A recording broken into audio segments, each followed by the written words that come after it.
I know. Members, can you just ask you the question, please? Have you had a copy of the last meeting's minutes? Yes? I've got some people saying yes, some people saying no.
Good morning, everyone, and welcome to the Development Management meeting. I'd like to go through the procedures. First of all, there is only one set of speakers, and that's for item 7. On that particular item, the officer will give a short introduction, and then the speakers will be invited up. They're only allowed to speak for 3 minutes. After that, the officer will go through the full report. If there's any possibility of the first motion that's put forward, I will take that first, unless there's a deferment, and I'll take the deferment first. Okay. Okay, so first, declaration of interest. None. Confirmation of minutes. Councillor Oates? Yes, Chairman. Can I ask about the minutes of the last meeting held at the Kirkham Community Centre, and it was item 120118. Yes. Builders Yard Land, Thames Street, Newton with Clifton. Can I ask you who you believe is responsible for conditions 7 and 8 and all those conditions relating to highways and lighting? Yeah.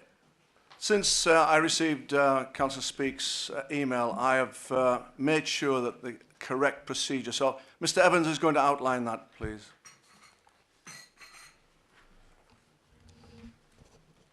Thank you, Chairman. Yes. Basically, what happens with any condition, there is a formal process for submission of details, and those details are submitted to the local planning authority, i.e. Fylde Council. It is the responsibility of the local planning authority to discharge those conditions, and where those conditions require input from an external body, so for example in this situation with highways issues, but also for drainage issues, we would then consult with, when we receive those details, with the Highway Authority, with the Environment Agency regarding surface water drainage, etc. If those bodies are satisfied with those details, the application, the condition will be discharged. If, however, there are issues, then obviously we'll go back to the applicant and ask for further details. So that's the general process that we go through. Can I come back, Chairman? You see, this is a very important issue for 3 reasons. I am told that you have advised a member of the public in Newton that it's the responsibility of the county council to carry out these conditions. I'm also told that there is correspondence between you and Councillor Heather Speake where you have stated that it's the responsibility of the county council. If you were under the impression that it was the responsibility of the county council when you voted, then I believe that if you think the conditions are too onerous for the applicant, then I just wonder whether, if you realise that it wasn't the responsibility of the county council, you would have voted for the approval on the day. You did have the insurance that the Secretary of State was dealing with it, and perhaps that led you to making a different decision. And if that was the case with you, it could also have applied to other members. There's also another issue, which is also very important, that you gave an assurance to upwards of 200 people at that meeting that the conditions would be enforced and they would be strictly monitored. Now, that being the case, if the applicant comes back and states that they are too onerous, it could be that he will ask for those conditions to be varied. And if that's delegated to officers and yourself, it's very worrying to think that they could be varied, because it could render this development substandard. Therefore, I have very grave concerns about that. And I have to say that I have concerns that if there are members of this committee who are sitting on the committee and are not aware who is responsible for conditions when we set them, that is also very, very worrying. And there is a big gap in training need. And if as you have advised people, that was your belief, it concerns me that you, as chairman of this committee, felt that was the case. I'm wondering whether, and I would like to speak to the portfolio holder at the conclusion of this meeting, whether we really should look at reconsidering the decision on this application, given that it's been called in by the Secretary of State and given that there are these concerns. If there is any doubt that members of this committee, when they voted, were unaware of the conditions and who was responsible for carrying out those conditions, I wonder whether we should be looking at reconsideration of that particular matter. Strong points, Councillor Oates. On the technical issue, I'd like Mr Evans to answer regarding the length of Thames Street, because the email which I received didn't refer to the immediate exit of Thames Street, the travellers' encampment. It appeared to be referring to the full improvements of Thames Street, i.e.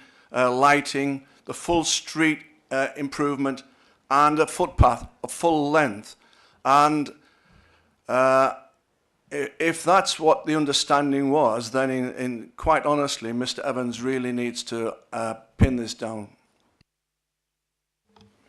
Yeah, Chairman, just on the procedural matters, first of all, in terms of the submission of an agreement of details which I just outlined, that's the formal process for discharging those conditions. With regard to variation of conditions, that would need a formal planning application, and that would be considered like any other application that we consider. And the scheme of delegation says that if this is this application, such an application related to a condition imposed by the committee, then it would be the committee that would determine that application. So if there was a formal application to vary the terms of a condition, any condition on that application, then we would bring that back to committee for consideration. So that is the procedure there. So if somebody said that makes that development unviable because of the amount of money to be spent on X, Y or Z, then that application and those mitigating circumstances that the applicant puts forward will be considered by this committee. In terms of the discharging the condition, obviously it requires information to be submitted. Now at this stage we don't know how much or how little that scheme will be because we haven't seen the scheme, but that will be something that again that will be to address the particular points raised by the Highway Authority. So if the Highway Authority considered that the scheme, whatever that might be, had addressed their concerns, then I would say that that would normally be a position where we would discharge that condition. Councillor Speaker, you want to say something? Just very quickly, Chairman, it's been hard work for me because the chairman actually of the residents group who you'd spoken to say that you don't believe the applicant should pay for these highway improvements, and then in our emails you say if you buy a house you don't expect the house owner to do the road improvements. It worries me you as chairman don't understand the full impact of conditions that are set by this committee and the Highways Authority for the applicant to do, not for other departments to do. And also it's bothered me ever since that meeting that these recommendations, which are very onerous on the applicant, have not been seen by council. And if council had seen those onerous conditions, I think the outcome would have been different and the advice would have been different. And I'm unhappy with approving the minutes of that meeting till the conditions are set out clearly and everybody on this committee understands, because I don't think they did at the time. If you didn't understand them, I think a lot of these members may not have understood that. Thank you. Fair point. On the matter of the council, I have no idea if the council saw the conditions. Yes.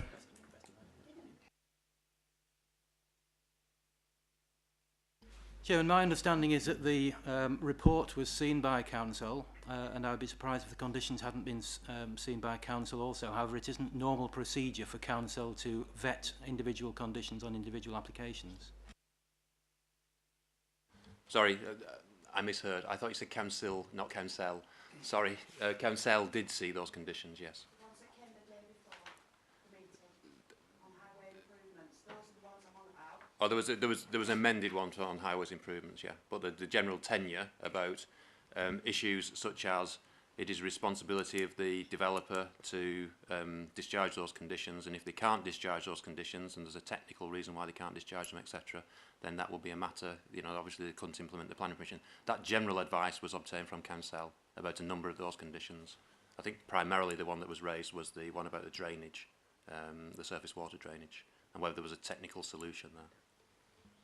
Councillor Fydler. 2 points, Mr Chairman. The question in terms of if the conditions are going to be varied, it's regular practice of this committee that always comes back to the committee to make that decision.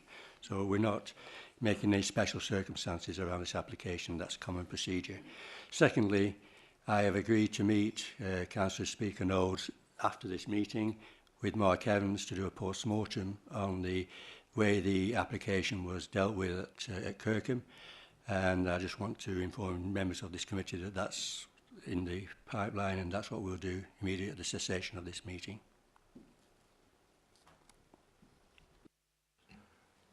Councillor Nolte. It's just a minor point, really, but you keep saying if there's a variation of conditions, yes, that's fine. But I've got areas in my village, town, where they've never come up to the standard of the county, estates where the lighting and highways have never come up to the standard of the highway. They are not adopted, and that is not enforced. Now, I could see that happening. I can't comment on what happened at the meeting, I wasn't there, but we do not want that to happen. So we need to be certain that that it is enforced and watched all the time to be sure that it isn't just going ahead without those things happening.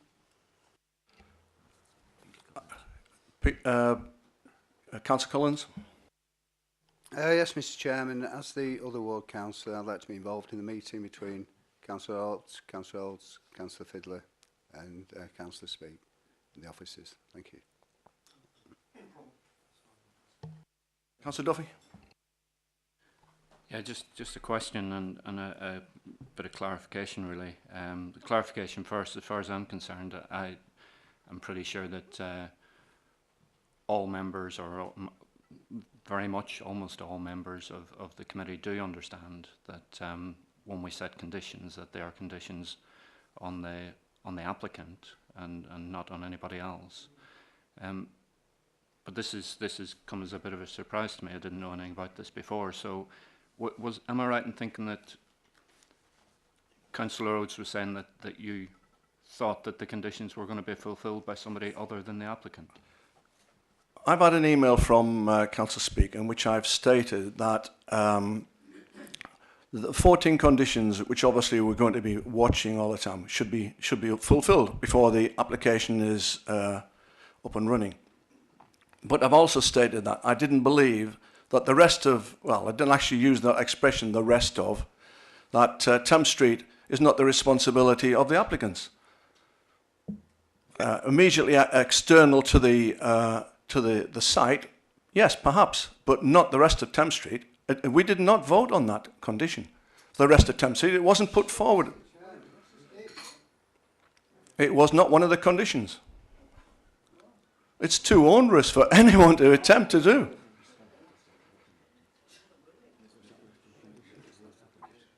Now, if I am incorrect, I'd like the officers and the portfolio holder to inform me.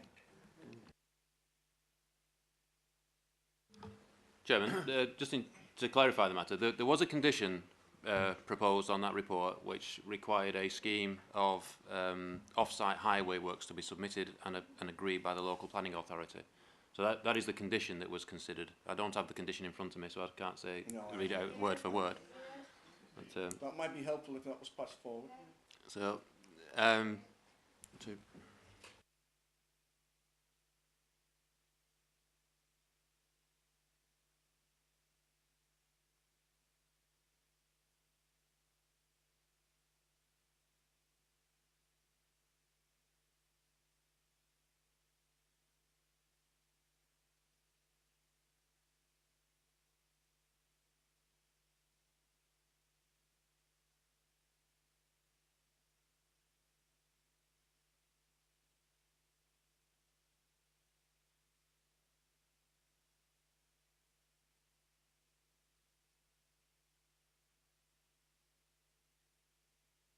So the conditions were imposed via the late observations report. Condition 13 said, no part of the development hereby approved shall commence until a scheme for the construction of the site access and off-site highway works of improvement has been submitted to and approved in writing by the local planning authority.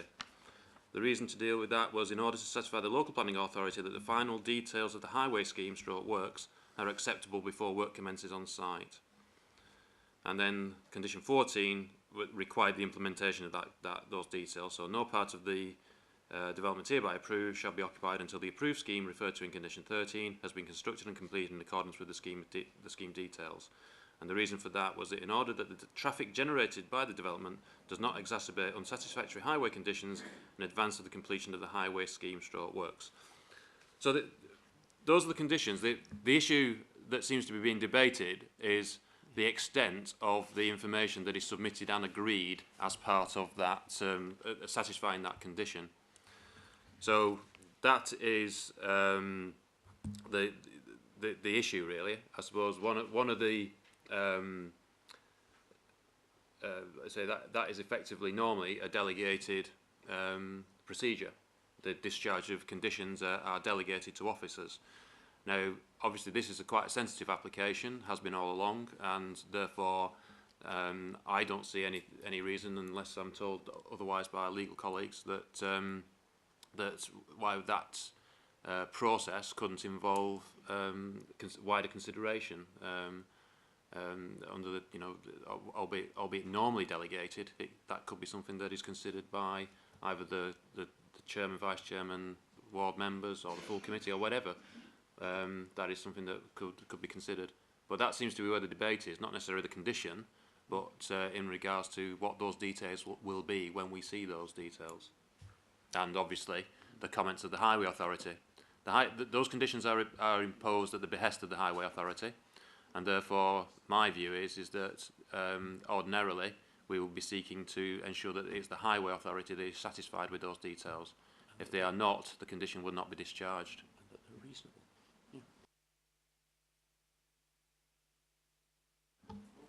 Just to comment on that, Chairman, if I may, the requirements to discharge the conditions rest with the applicant. Now, it may well be that the applicant can actually put some pressure on somebody else to actually require the works to be done. I understand, and we checked this out before the application was considered, that Thames Street is an adopted highway. Ordinarily, with an adopted highway, you would expect the Highway Authority to maintain that stretch of road, both in terms of providing decent surfacing and decent lighting, etc.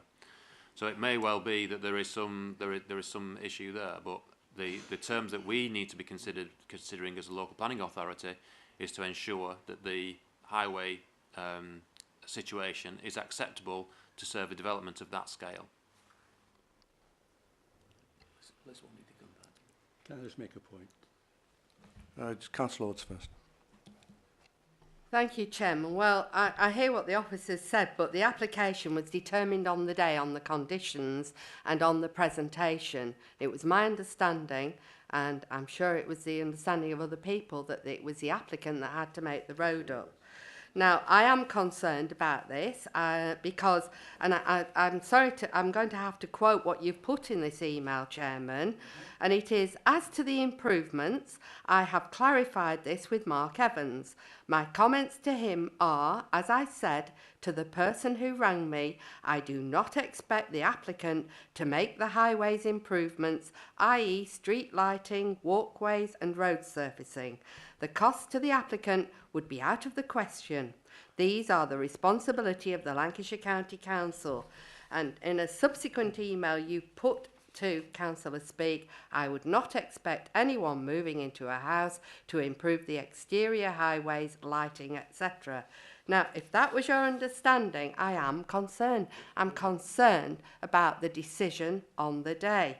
And I have actually been into the County Council and I've spoken to the director about this, and he has confirmed that the highways have no intention of doing the works down there. It is for the applicant to carry out the works, and it is for the planning authority to enforce that because they have put the planning condition in place. So I am concerned about this. I'm concerned about the decision, and I don't want to go into too much debate about the decision on the day, but I do believe this should be addressed with the portfolio holder at the end of this meeting. Councillor Fylde. I appreciate how sensitive and how important this issue is, and this is why I agreed to have a meeting following the conclusion of today's committee meeting with Liz and Heather and now Peter. But obviously the chairman is now central to some of the issues, and I would like the chairman to be in attendance when we meet later today. Mark is going to be present. In fairness to the members of the public who are here to listen to applications on the agenda, I think we could draw a line under this present exchange of questions and answers from the chairman, and give an assurance to members of the committee that the conclusion of that post-mortem will be made public to members of this committee. Vice Chairman. Thank you, Chairman. My understanding on all of these matters is clear, and without being told of the situation, I was asked by Councillor Oates who implements conditions. Now, the situation is very clear that normally a planning condition can only relate to the site of the application. There's one exception here, and this was established under the Grampian procedure, whereby higher authorities can, in fact, carry out works or insist that works are carried out on the highway. So very often, without knowing the details of the highway conditions, you will get a highway condition that says they must do works to their satisfaction.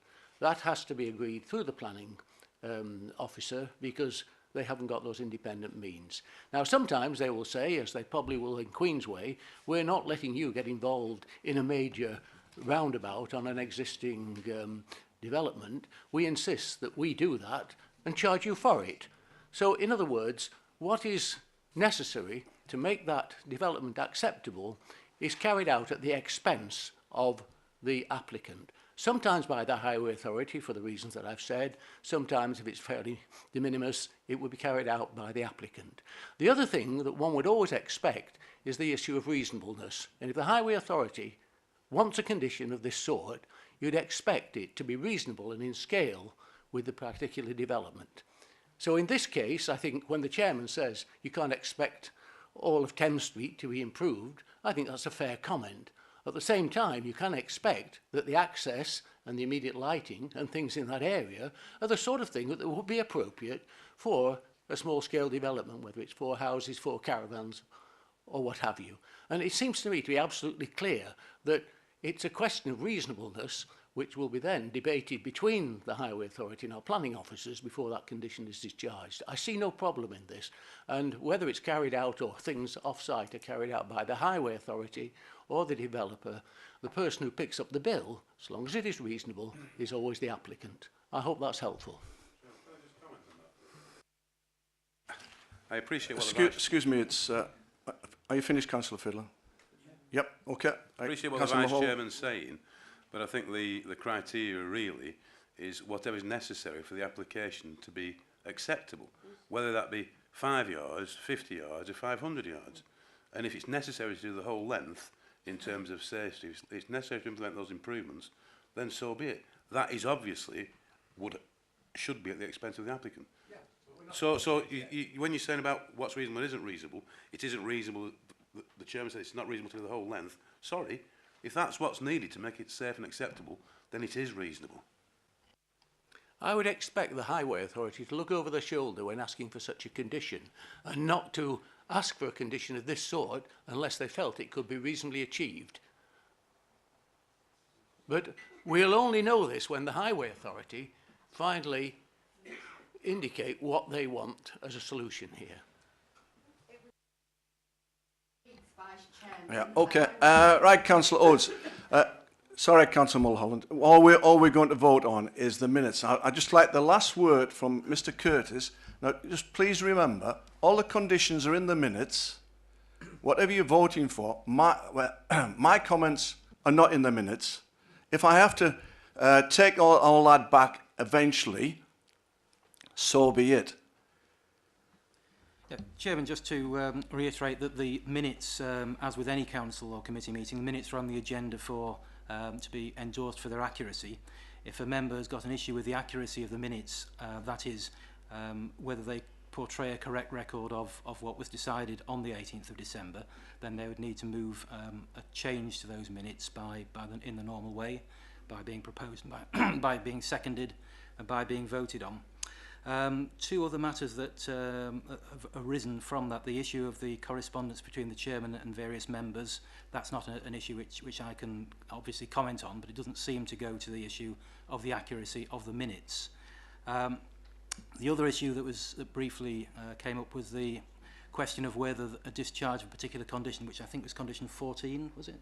From 13, whether that could be brought back before the committee instead of being dealt with in the normal way by officers. And there is no reason why it can't be brought back before the committee if that's what the committee wish to see. Now, this application for Thames Street isn't on the agenda for this meeting, so it would be inappropriate to have a vote on whether that was the case.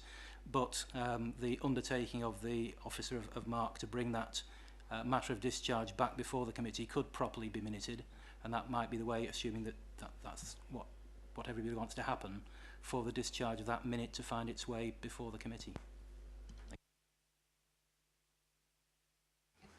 Councillor Pounder. Thank you, Chair. There is a precedent for this. Those of us that have been on the committee long enough will remember Burnside Nurseries and the length of road that was done there. It wasn't just outside the thing, it was right the way up to Kirkham Road. 100 metres, 150 metres at the applicant's expense. So it's not, I'm just saying that it's not... It's the scale of the development. That's exactly it. Well, This case is for dwellings. Therefore, if the scale was beyond reasonability, then I would have expected the Highway Authority to recommend review. Was it said on the day? Kevin, if I remember, it was a garden centre that was... Members, this debate will take the whole length of this meeting if we're not careful. My advice is that we vote on the minutes. Mr. Chairman, I've had my hand up to speak. You acknowledged me. You've let 4 other people speak after me. I've had my hand up again. Well, you've spoken once already, Councillor Collins. There are other people who are wanting to speak. All I want to try and get through is the business of the day, but go on. It's becoming increasingly clear that, it's my understanding anyway, that both the chairman and the vice chairman were unclear as to the conditions on the application on the day. Right, we're not debating that now. Can I just say a couple of words about the protocol for this meeting? If people indicate they want to speak, could we please take note and please ask them to speak in the order in which they have indicated to speak? And also, I think it would add to the public being aware of who is actually saying what, if instead of referring to other members by their first name, i.e. Liz and Heather and Peter, if we actually refer to people as Councillor Pounder, Councillor Fydler or Councillor Oates. I don't know if anybody else agrees with me on that, but I think it would help to the debate. Thank you. Chairman, I don't want to prolong the meeting, and this is the last point I'll make. But I think that the waters have been well and truly muddied. The reason I brought this forward today is there were 14 conditions on that application. And I said on the day that the fact that there are 14 on there, we should have been minded to refuse, because to make that a reasonable development, it was felt necessary to put those 14 on. If people were unclear about who was responsible for the highways, they may also be unclear about who's responsible for the flooding, who's responsible for the environmental matters. And if the applicant comes back on any of those things, then, you know, that is also a material consideration. So that is why I brought this up today. I am extremely concerned that there are members of this committee who are unsure of who and who is not responsible for conditions, and I think this needs to be addressed at the end of this meeting. I've said I'm happy if it's left till then, but it has to be addressed. This must be sorted out. Councillor Oates, I agree entirely with you. And like I've said, if I have to retract any of my statements, and I will, to make this a reasonable application. Councillor Fydler, last word. Yes, can I conclude this exchange of question and answer, as I said earlier?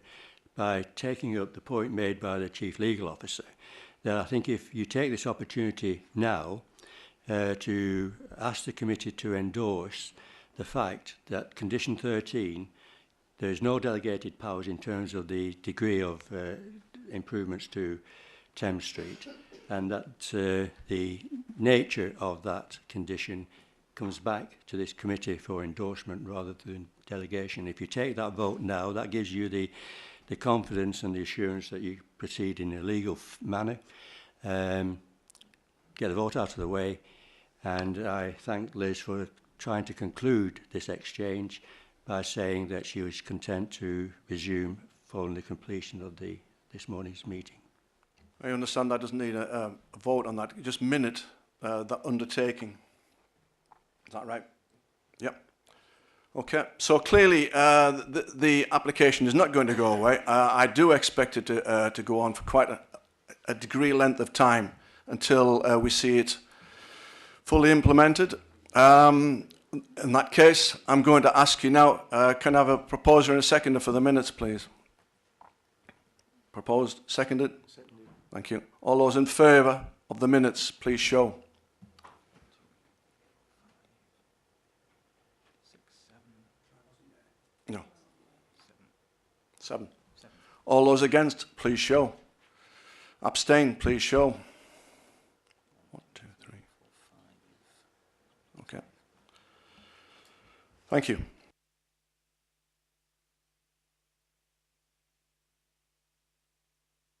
Substitute members. Chairman, there are 2 substitute members. Councillor Jakes is substituting for Councillor Armitt, and Councillor Odes is here substituting for Councillor Hardy.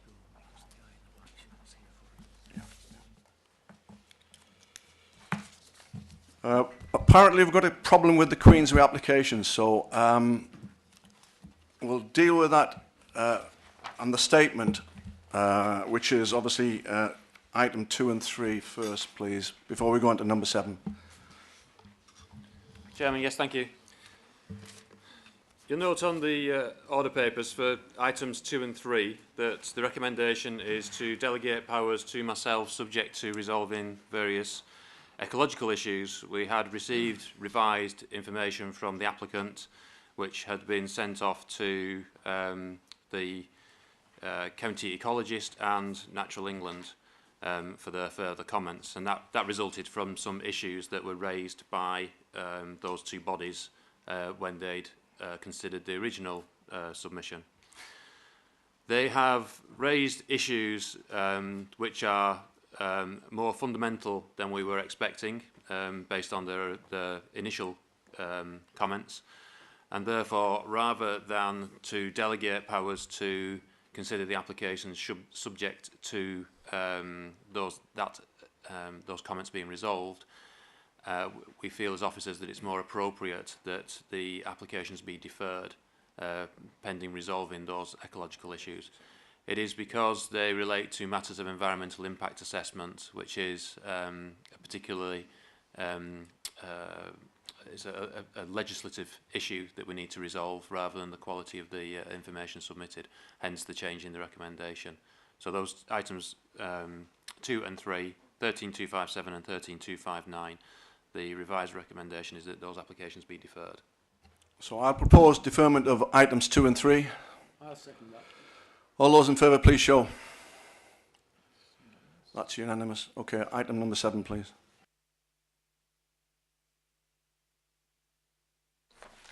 Morning, everybody. Item 7 on the agenda relates to a property or a piece of land alongside a property. The applicant's property is Shanklin House. I'll just try and focus that up. We've got. So that's the applicant's property. The area of land we're talking about for the application is this rectangle here. The general area, I'll zoom out a little bit, is the area of land between Freckleton and Kirkham. It's a site that's in the green belt. And has been for many years. Obviously, Greenbelt designation is there to protect settlements from merging and limit urban sprawl. The proposal in front of us is an outline application for the erection of a single dwelling house on the site, with the access applied for and all other matters reserved. The recommendation from officers is one for refusal. Now, there's two reasons for that. The first is on the basis that the erection of a dwelling is inappropriate development in the Greenbelt that will harm its open character, and that no very special circumstances have been presented to overrule this harm. There's also a reason for refusal based on highway grounds. There's an issue. The applicant proposes to use the existing access point to the site, and that's something that's caused the Highway Authority to raise objection to the application. I do believe that the highway safety issue is something that could be resolved by a revision of the application. Moving the access point slightly along the frontage would likely resolve the Highway Authority's issue. But we've not progressed that, so it remains as a reason for refusal given the fundamental objections to the scheme on Greenbelt grounds. Chairman. There are two speakers. First, Mr. William Clegg.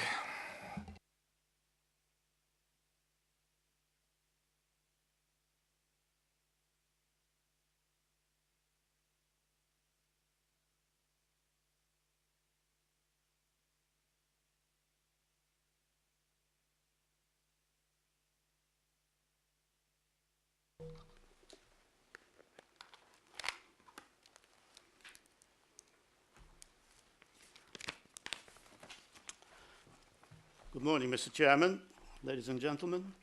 My name is William Clegg. Thank you for allowing me to address you this morning on behalf of my son Ashley. Ashley and myself have put a great deal of effort into this application, and we decided some time ago that it was impossible to get the argument across in 3 minutes. We therefore took the liberty of sending all councillors a set of briefing notes. We therefore assume the councillors are aware of the arguments supporting the application. We are at variance with your officers as to what is intended by the word village in para 89 of the NPPF. We therefore wrote to Nick Bowles, the Minister of Planning, asking guidance. In his reply, he said, "It is up to the local planning authority to say if it considers a settlement to be a village. There is no legal definition in this context, nor any definition in the framework. Thus, the views of the officers and our views are just that, views and opinions to be considered equally. There is no legal definition. It is up to the council to decide whether to adopt the formal position of the officers that to qualify for infilling, the settlement has to be within a village boundary, or to support the position of the applicant that our settlement has sufficient characteristics to qualify as a village in the context of para 89 of the NPPF. In any case, why hasn't our settlement got a boundary? All other settlements in the file of its size have a boundary. The picture, please, Andrew. Now, just a word about the commercial site across the road from the applicant's site. Your officers state that it has not been granted planning permission. The decision was conveyed on a planning decision sheet. I call that a planning consent. In any case, the site has been created by a series of planning consents dating from the early 1990s. I have found 6 of them. There may be more. Indeed, as far back as 1997, the Lancashire County Surveyor gave the following warning, in a consultation reply. I am concerned about this proposal to create a warehouse in this location. Such a use is more appropriate to an industrial estate. Furthermore, it would not seem possible to restrict the growth of a business once established on the site. A successful business seeks to expand and should be encouraged to do so in the right location. Nobody took any notice, and the results are there for all to see. Finally, on the question of a precedent, about which I understand your concern. An approval for our site would be an approval for a genuine infill site in a significant settlement. The officer states in his report that 164 Kirkham Road, that's the adjacent land I think he's talking about, is a similar site. It definitely is not. It may be a genuine infill site, but it is certainly not in a significant settlement. It is located in a collection of half a dozen houses just outside the Freckleton village boundary. In fact, as far as we can ascertain, there are no cases in the local green belt